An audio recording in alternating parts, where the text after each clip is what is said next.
पंडित जी पंडोल डोल अंडा देनी गोल गोल आइल बानी पतरा बाटे आपन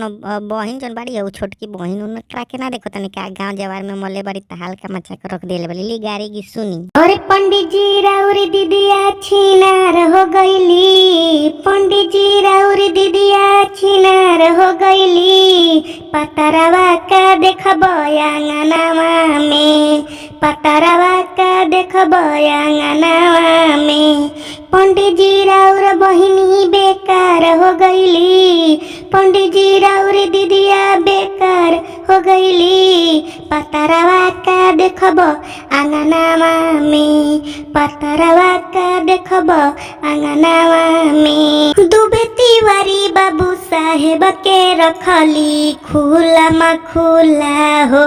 ये दादा खुला मखुला हो,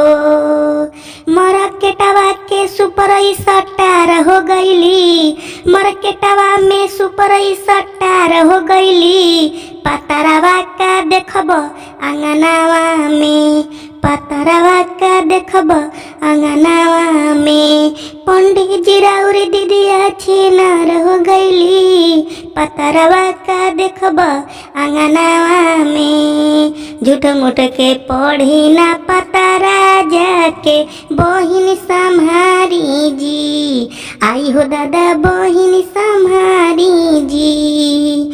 पढ़ के लइकन के चक्कर में बेकार हो गईली, पढ़ के लइकन के चक्कर में बेकार हो गईली, पतरावा का देखब आंगनवा में, पतरावा का देखब आंगनवा में।